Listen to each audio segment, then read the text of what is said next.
Well, that looked nice, but it didn't have any sound. Good morning, Rhonda. Good morning, Oz. How are you doing this morning? Well, it's a slow Monday. It's that slow start to a long fucking week again, especially in the news. Well, the news isn't such a slow start as we know. So, you got anything planned today besides the usual? Nothing outside of the usual busy day as normal. Excited for the new shows we're working on to come. That's coming up in the next few weeks. Because I know that it's what you've been busy with as well. So some exciting things happening. Yeah, I've definitely been busy with production, and as I always say, we are doing this show so we can show everybody how or how not to do a a showrunner. But and I will explain that further with each day. So I don't want everybody to lose their posturing when they're just laying down drooling. Okay, Oz, we've heard this before, and you're trying to make a show. Yeah, right. All right, all right. That being said, I do want to say we have a friend of ours, our little group that was on the show Friday, Shonda, Shonda Masta. And do you want to offer the mock-up show concept to the group here, who is Melissa Human, Rhonda Walker, Uphill Media, and I'm sure there's more in there. It says there's more in here, but I can't see them yet. So hey, say hi to everybody and Hi, everybody. talk about Shonda's show concept real quick. So Shanda Masta is one of our just amazing activists here in Washington State, and she's one that'll just travel. I've helped with some organizing, national things, but from the comfort of my own home. Shanda gets her ass outside of her home and goes to where she's needed. One day I will be there, hoping once the kids are old enough. So I'm a little jelly of her, but she is an activist like through and through. So she was outside of Philadelphia. She was helping with the No Dapple. She's done oh my gosh, I can't even think. So many different things. So we talked with her and told her how wonderful she would be as doing her own show, and we weren't the first ones to say that to her, and so she finally agreed. So her concept is brilliant. Again, I'm a bit jelly. And it's going to be called The Accidental Activist. And she Woo! will be bringing in and talking with other activists around the country, what they're doing, what they've done. And so I'm actually really, really excited about this show coming up. Yeah, I'm supercharged. I tell you, I'm supercharged about Shonda's concept. We're working on it as we speak. I've got a pad and pencil. I've got on the floor here with a pencil in my toes, and I'm holding the pad down with the other feet. And I'm talk about multitasking. But no, Shonda, and we've again, Suzanne Murphy. Truth be known, that's in in pre-production, but it's moving right along. And Abby Lane, she reached out to me this weekend. Hopefully, we'll have one coming out of Scotland. And we are encouraging everybody here this morning to think about doing a show before the calendar gets filled up, because we'd like to hear our friends and supporters do a show. Get on their rocket power soapbox, fly across the world. Let's do it, guys. Melissa. Uh, Melissa says, I got a Biden Facebook post that asked if I would stand up for Obamacare. And I commented about all the shortcomings of it and that I wanted Medicare for all. Then I got a message asking if I would answer a question. Gee, many Christmas. Boy, that sounds familiar, doesn't it? As I replied to that message asking if the question was about supporting a man with dementia is a liar and a sexual predator. Then I got an auto reply asking me to read Biden's statement on Tara Reid. Yeah. And now they're going through text saying, oh, don't ask us about that. Just read the statement that Biden did, and that should suffice. That U- should tell you all you need to know. No unity, worries. Nothing unity, to see unity, here. unity, unity, unity, unity, Unity, unity, unity. unity, unity, unity, unity. God, You're right, Melissa. sounds like sounds like Logan's Run. Um, Nice texting this morning. It sounds yeah, like Melissa. yeah, very, very nice. Oh, speaking of Melissa, Friday we were talking about some Green New Deal stuff. We had the controversy over Planet of the Humans. I just want you to know, Melissa, we all want sustainability, at least in our little cabal of bots here.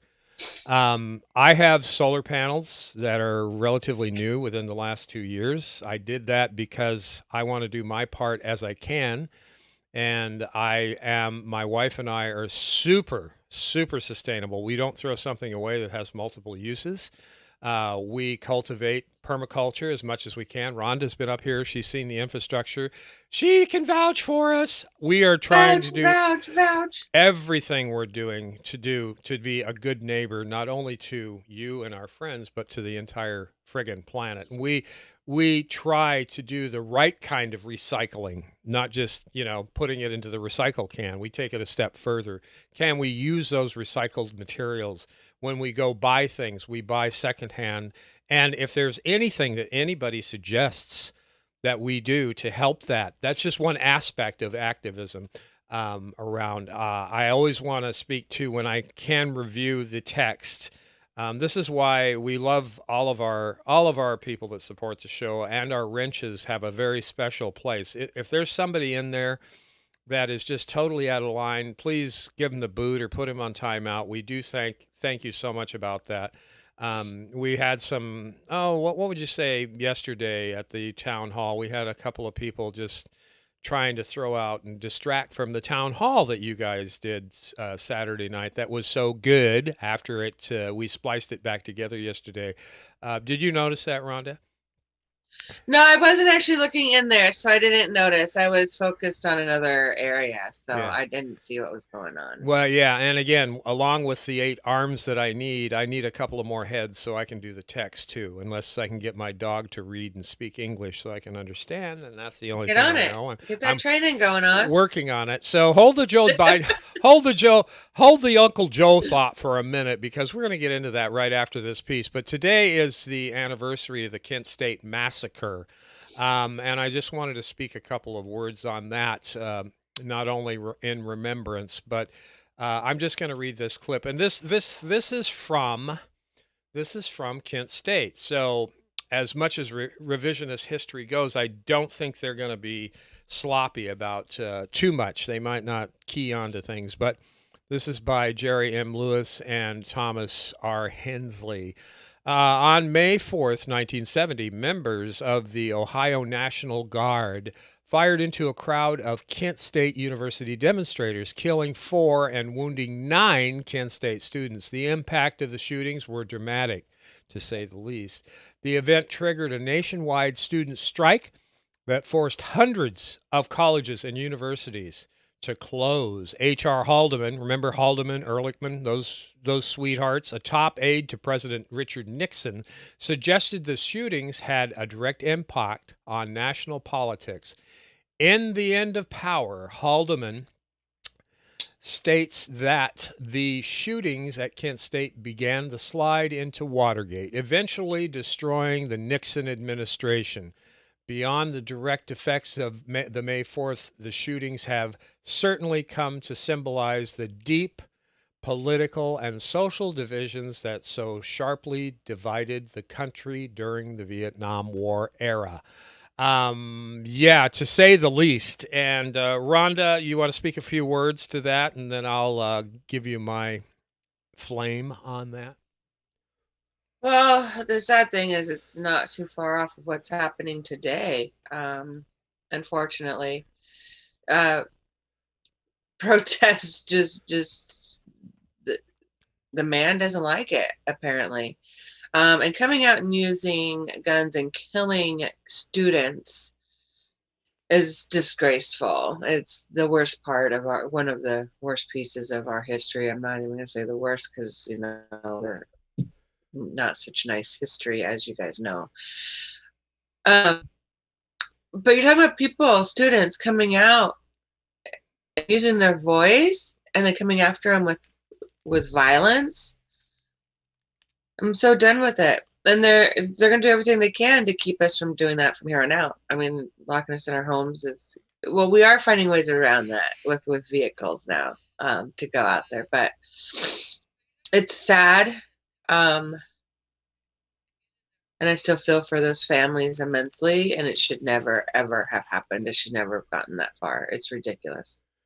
Well, like I said before we started the show in the green room, I look at this and it's a case of our government at that time letting us down once again as far as managing and keeping us safe, violating their oath of office. The Nixon administration was crooked as hell. But I must say, the crookedness of the Nixon administration then compared to what we've got going on today, it kind of pales, but the result's the same. People die. People are dying.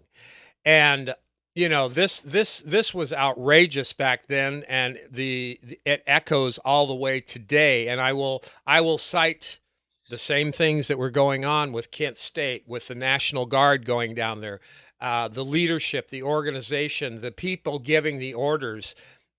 These cowboys or these untrained individuals in the National Guard not knowing how to de-escalate. We don't know. We can't take these firm opinions when we weren't even there, but what we do see is the result was deaths of human beings, citizens, students, who are on the opposite side of the political dichotomy as far as war and peace. And that's the real tragedy, because for me, Rhonda, we have not learned a goddamn thing in all these years. It's just it breaks my heart. And when we see this, we talk about humanity and who we are as a country, and we're going to get into that a little bit here in a few minutes.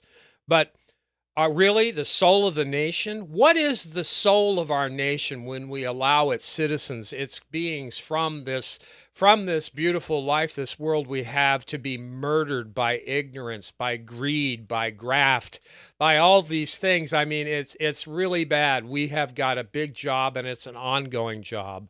Right. That we Well, we haven't changed at all. I No. mean, not at all. I mean, look what happened at Standing Rock. There Standing may Rock. not have been, Yes. well, there were some bullets. I shouldn't say there haven't been, but there were some bullets.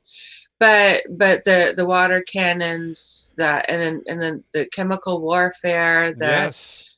uh, People were maimed through the overreach of power and getting everybody into their pins out there. I know one girl got hit by something that blew her hand apart, that blinded yeah, her.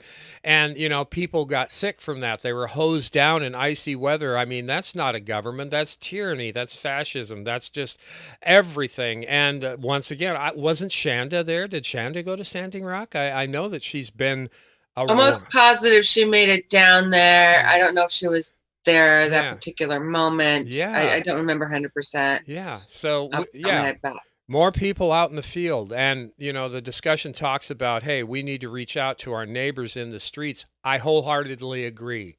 There are those of us like myself, for many reasons, I'm more grounded. I only get out once in a while, but believe me, when I get out, I love getting out, and I love to be the cheerleader for folks like Rhonda and Our Revolution and Whole Washington and, just Shonda and all these people. But my job is here, making sure that I coordinate communications. That being said, let's communicate on to our next story that we've chosen this morning, and this is about Joe Biden, which I really don't even like even talking about at this point. And I know you don't either, Rhonda. So let's get this clip going so the folks can know what I'm trying to talk about here. So here we go, Crystal and Sagar.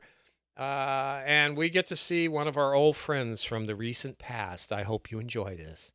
Reid case are kind of dizzying from a media perspective. Yes. It starts really with the New York Times, who has the most genius idea, and this really is a split the difference idea from the New York Times. They're like, whoa, well, they want to take a stand and say, we're going to, on behalf of survivors, investigate Tara Reid's allegations. Now, that seems like something a lot of people could get behind. Okay, then we go through and we see what do they actually propose.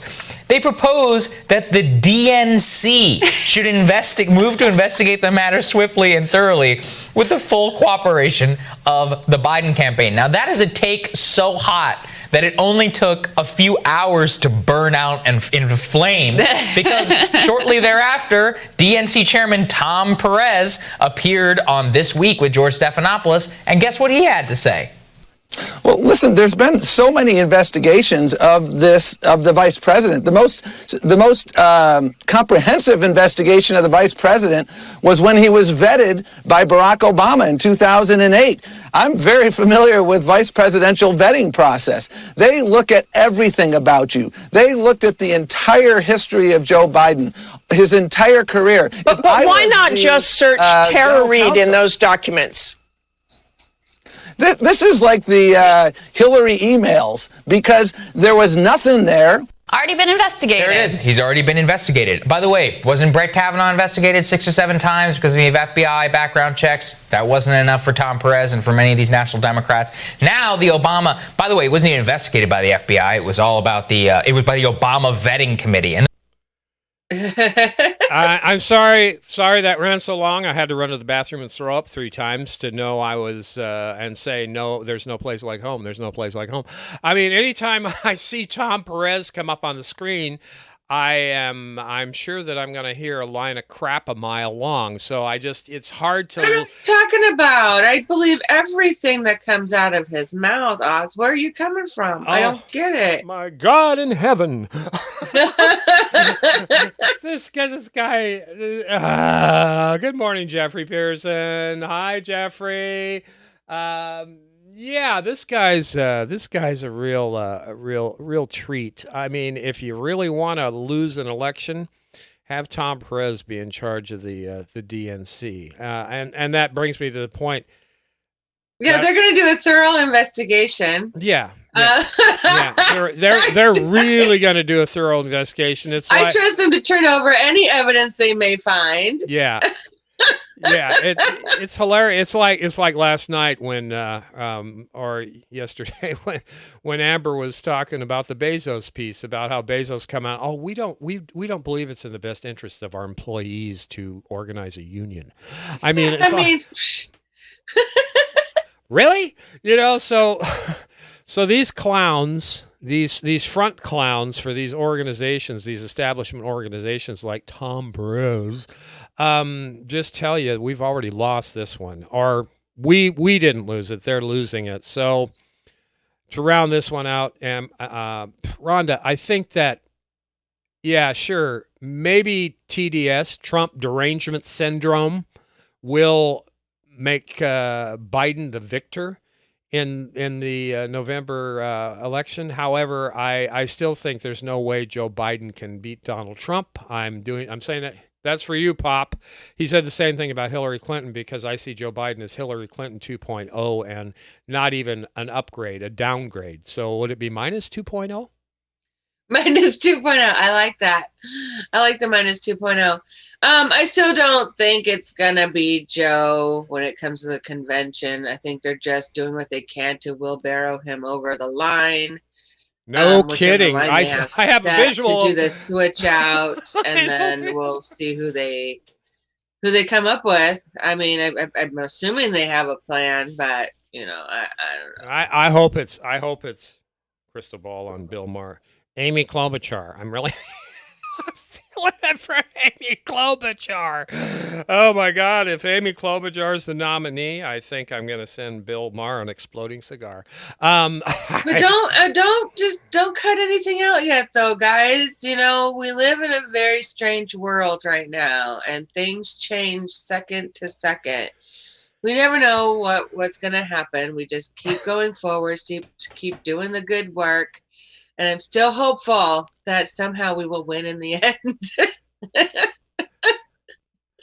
All right. right, here we go. More Joe Biden. Oh my God! And I think this is where we're gonna see our other friend from the past, who is a little bit further in the past, but you'll see what I mean.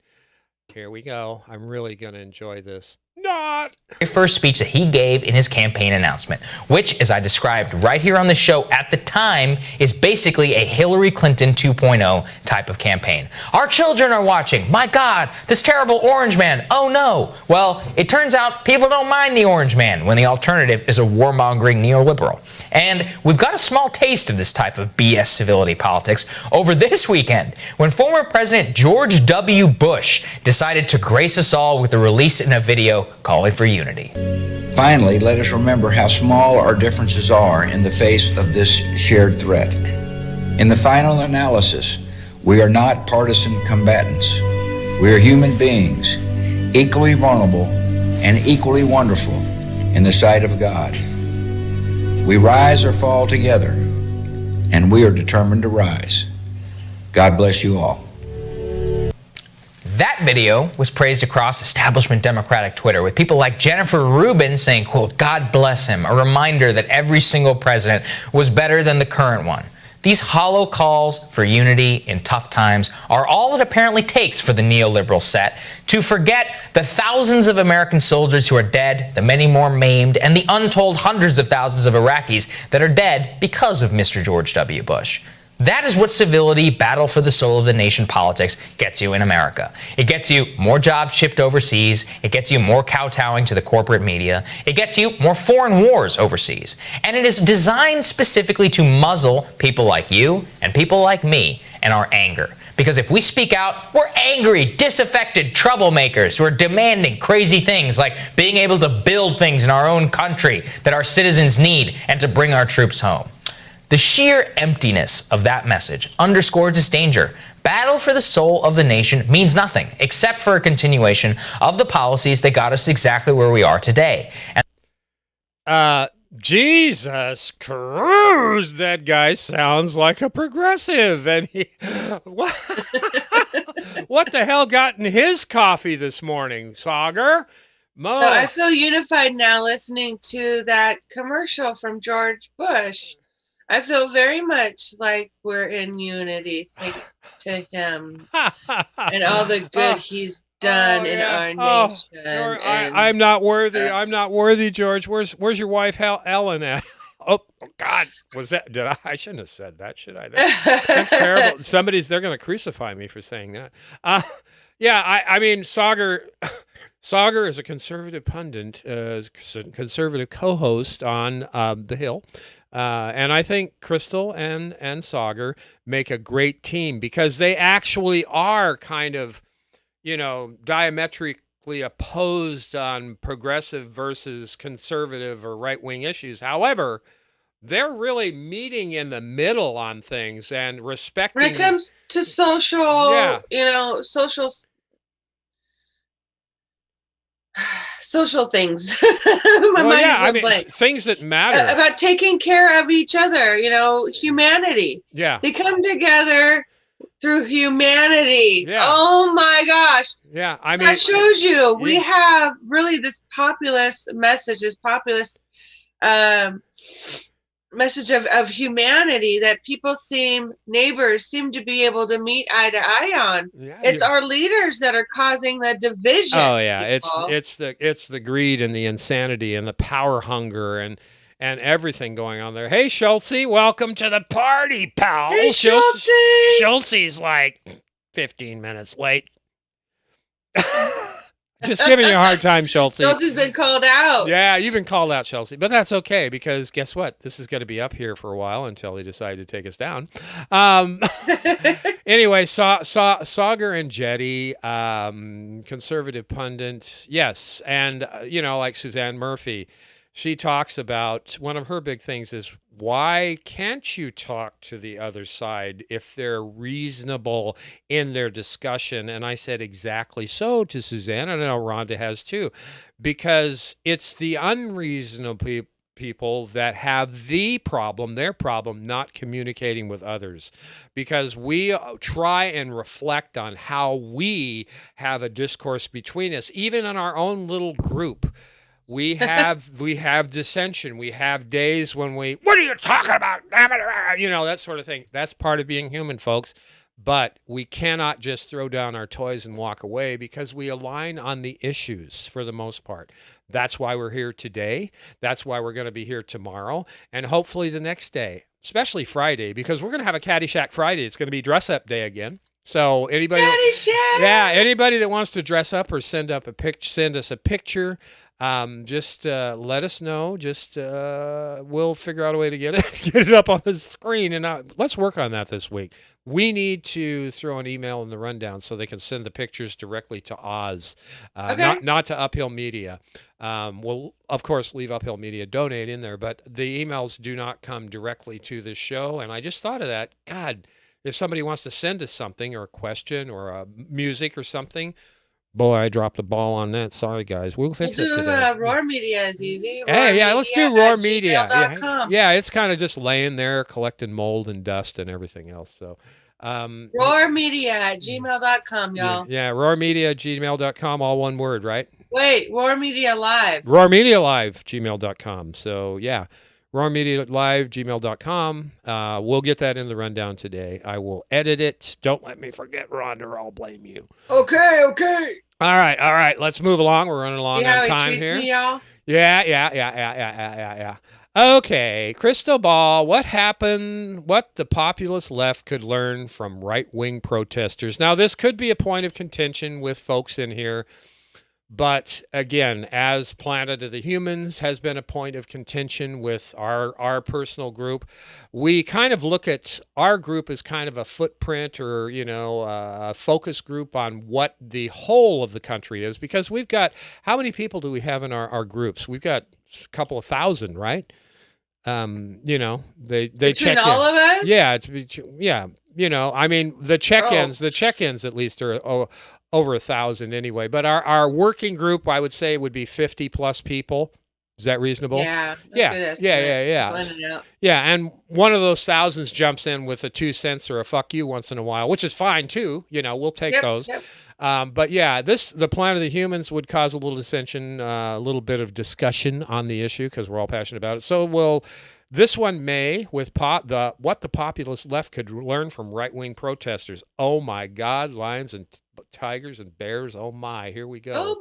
Oh my. I'll tell you, the mainstream Democrats and Republicans here, they took workers and small businesses hostage at the beginning. That's why it was all tied together. Right. So that you could say, we're going to give the only way you're even going to get these crumbs for workers and small businesses is if you give us our $4 trillion for big business. And they were organized and they got it done right away. These mainstream Dems and Republicans who pushed for these primary elections to go forward, they didn't care about people's health. And these protesters, noxious and radical and fringe as they are, they don't care about their health and safety. They are going to go out there and get what they want. And it's been the populists who have been, we'll get it next time. Oh, this time we're really on this next phase 15. That's when we're really going to get the good stuff. Give me a break. You wouldn't withhold your vote on the giant corporate bailout. You didn't withhold your vote when they passed paid sick leave and gave this giant loophole to big business. You didn't withhold your vote on the small business where we got, very little in terms of it still wasn't a sufficient amount in terms of small business. Am I really going to believe that you're going to play hardball this time? By the way, Mitch McConnell doesn't even want to pass another anything. So what leverage do you have? There's been hardball played with all the corporate interests. Everybody who's aligned with the corporate interests have played hardball, and the populists have been like, we're going to write an op-ed. We're going to hold a virtual town hall. And these things do nothing. And nobody's come out of this as a hero. Nobody really has done anything about it. And that's the most distressing part. And look, I mean, these people, they seem angry. A lot of people are upset with their tactics. But one of the mentions that we always talk about here, you cannot demonize people who are in dire straits. You cannot, I saw people on Twitter being like, these people are so dumb, all this. You cannot call people dumb whose livelihoods are on the lines. I mean, yes, are the tactics misguided? Sure, in some cases. Should we be yelling at cops in their face? Probably not. But at the end of the day, if you're losing your business, I understand your plight, and I have much more sympathy for you than a bunch of blue check keyboard warriors who are calling you stupid. Because ultimately, the government failed one group, right? They failed that group. They didn't fail the professional managerial class who are all sitting at home, drinking coffee, waking up and everybody's joking about putting on sweatpants and what time of the day. Other people can't pay their bills, okay? And I have much more sympathy for them than I ever will for the other side. There are a lot of people that are hurting, and my whole point is just rage. Rage is an appropriate emotion. Yeah, it is. Rage is a completely justified emotion right now. Do with that what you will. Next on Rising.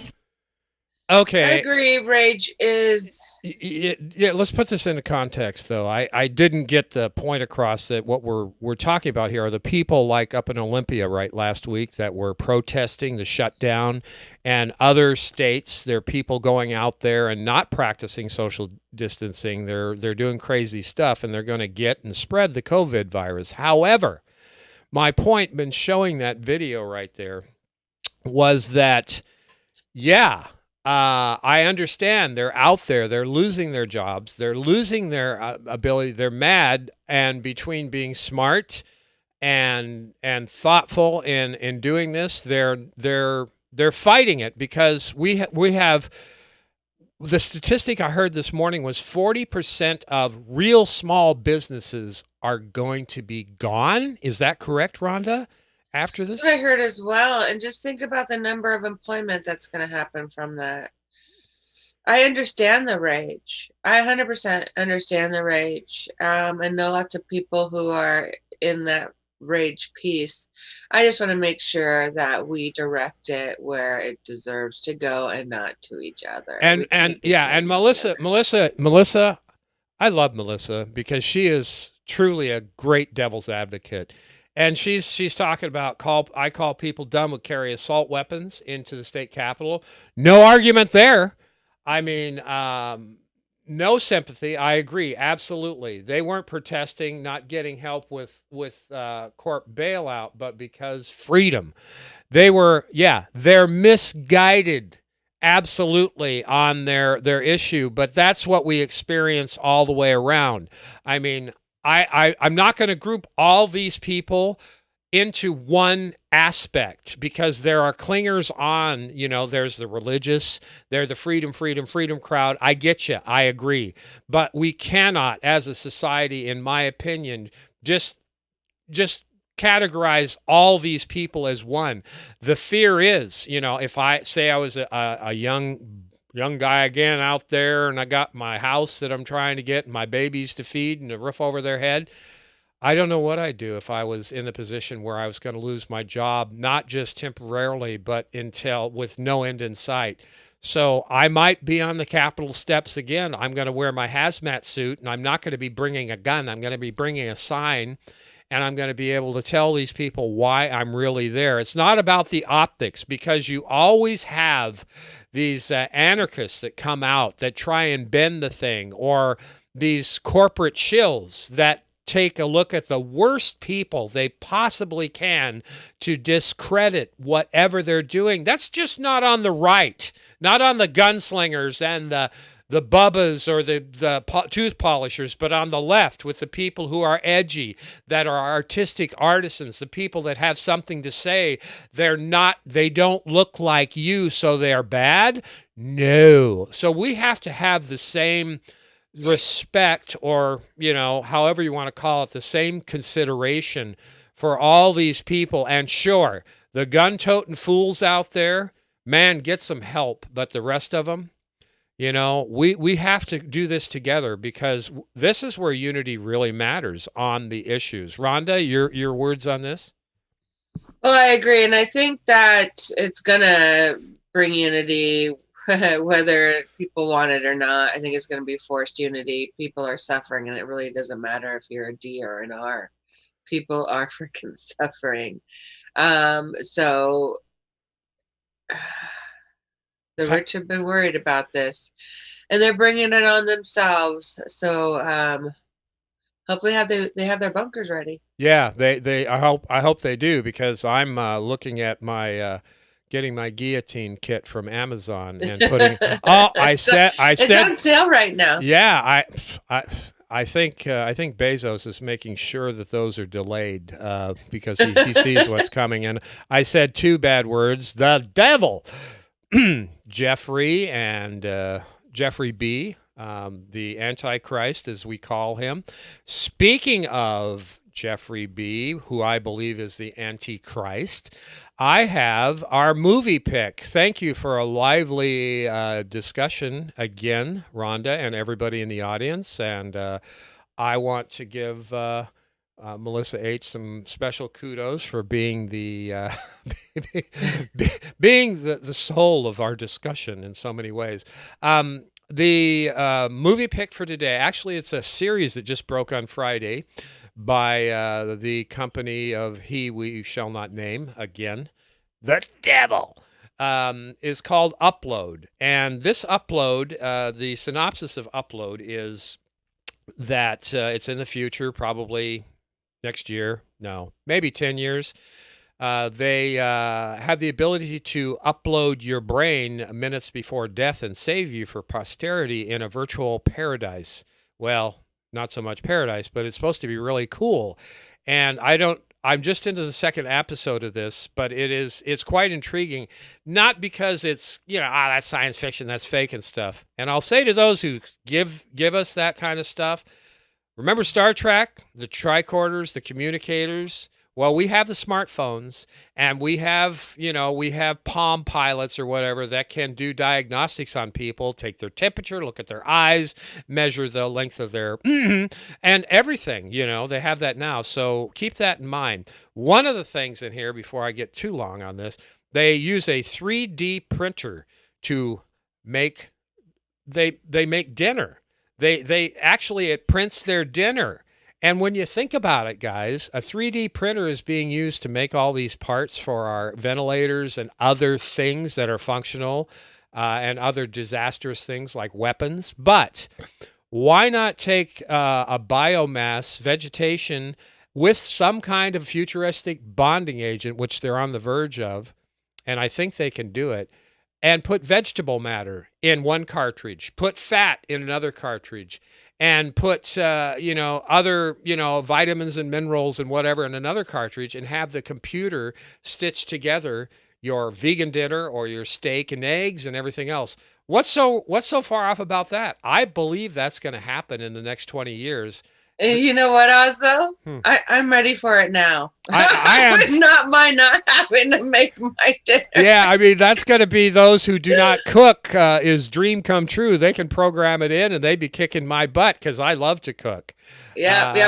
I'll test it out. Send it my way, guys. Yeah, and you know what? I watched Pasta. He did his Sunday afternoon. He made Italian gravy yesterday, and it's an Italian dish with lots of garlic and onions and red pepper. And Joey and I were watching that last night. And here I go, digressing again. But I'm sitting there telling Joey, now he's going to put this in. Now he's going to put this in. What the hell? He left out the basil. And because I like to cook, so You're we're telling Pasta how to cook his Italian gravy. Yeah, but he did leave one ingredient out. Pasta, if you ever happen to humble us and watch our meager show, you need to put 1 tablespoon with the proportions in of dried mustard. Now, what dried mustard does in tomato-based recipes, that takes that tangy kind of tomato edge off of it and makes it much smoother and palatable. But I have to say, it looked really good. So that was Pasta doing the gravy, the Italian gravy dish yesterday. It's terrific. Check it out. He's got it on the Convo couch. Okay, back to the movie. Shut up, Oz. We want to see this clip. Damn it. We've been waiting 5 minutes and you've been spewing. Using him? We really want to upload? We could be together forever.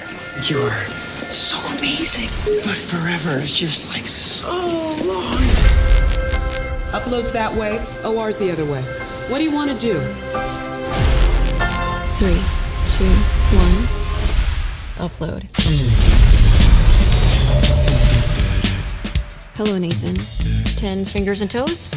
Pretty seamless. This is the first day of the rest of your afterlife. You may find yourself living in a beautiful house. Welcome to Lakeview. Uplifting views, timeless Americana. Yes! It's 10 a.m. Breakfast is over. No! It's not even real food! New guy coming through. This one. Do I dare? Dare. Yes. Hey, boundaries. Cute. He thinks he's cute. You may ask yourself, how did I get here? Denied. In-app purchase required. Is this what you look like for real? You're not some old dude or something? No, this is me. You're a little cutie. So I understand you were in a bad place yesterday. It's only weird if you make it weird.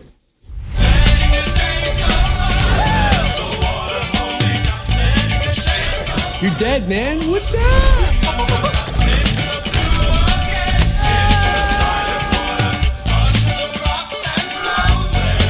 Oh, fuck. There's a guy I might like. What's he do? He's in computers. You know you can walk on water whenever you want. No way.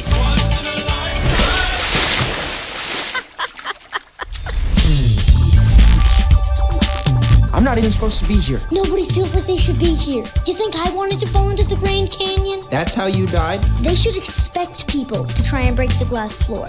I saw that video. You dabbed on the way down. That's how you get the lights.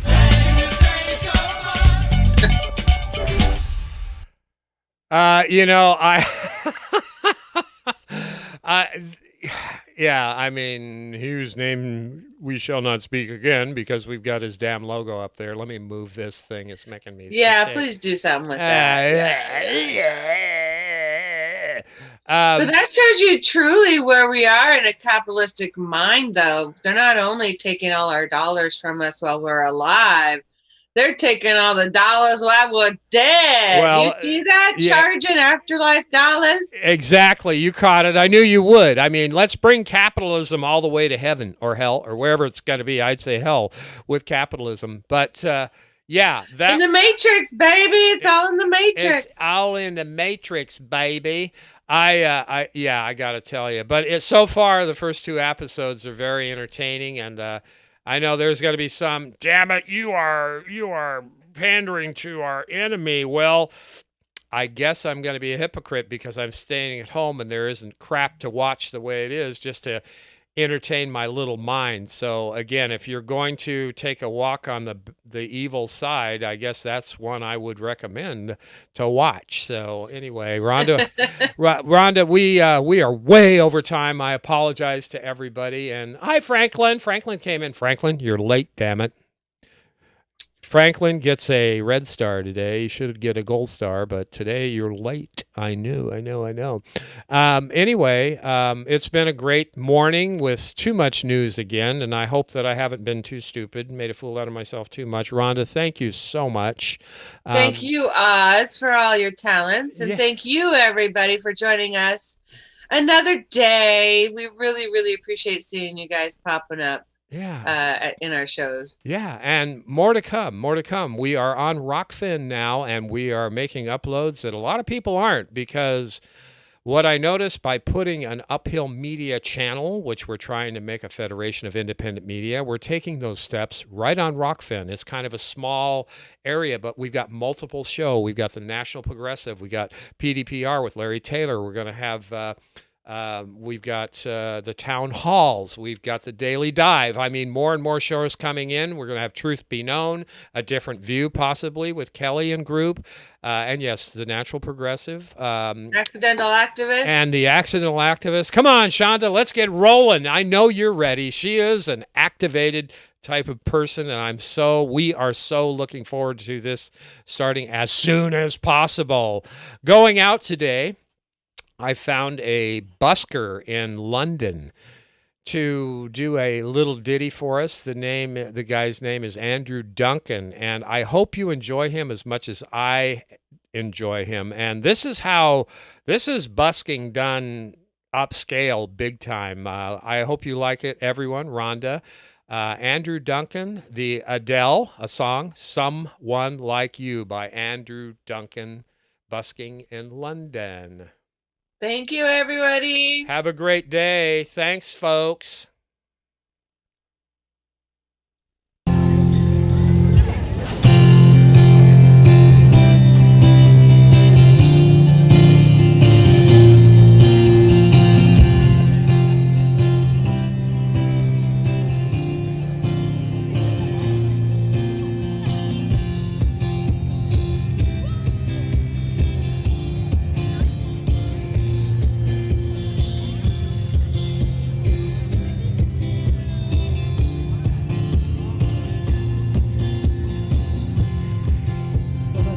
drum step, we'll do a few backing harmonies, then the song will be ready to go.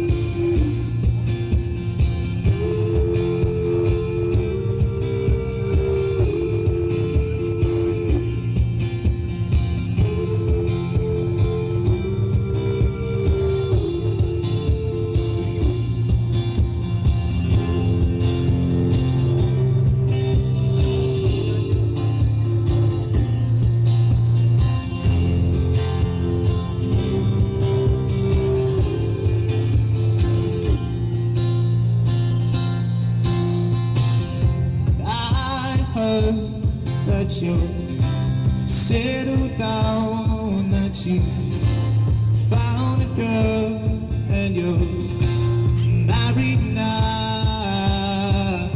I heard that your dreams came true.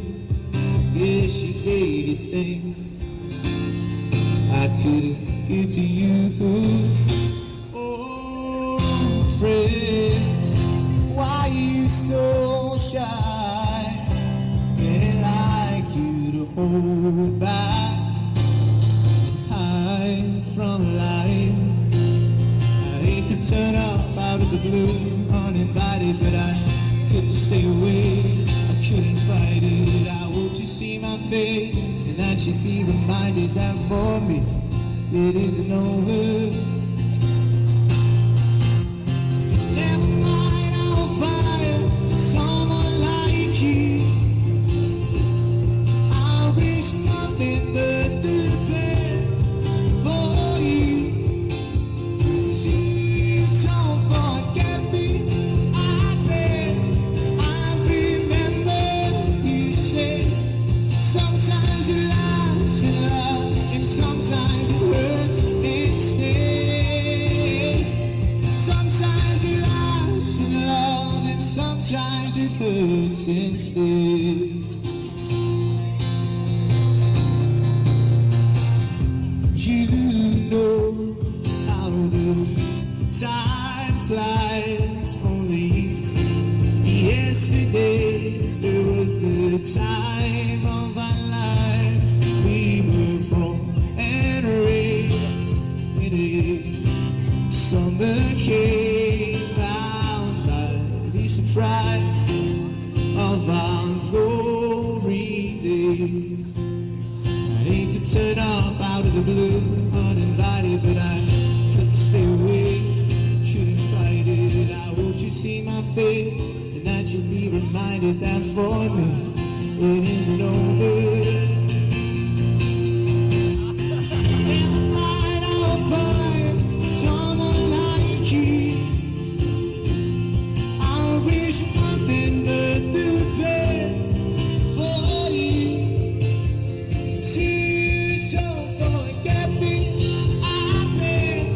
I remember you said sometimes it lasts in love, and sometimes it hurts instead. I hate to turn up out of the blue, uninvited, but I couldn't stay away, couldn't fight it. I hope you see my face, and that you'd be reminded that for me it isn't over. Never mind, I'll find someone like you.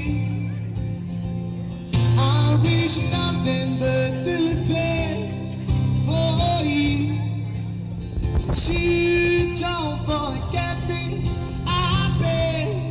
I remember you said sometimes it lasts in love, and sometimes it hurts instead. Sometimes it lasts in love, and sometimes it hurts instead.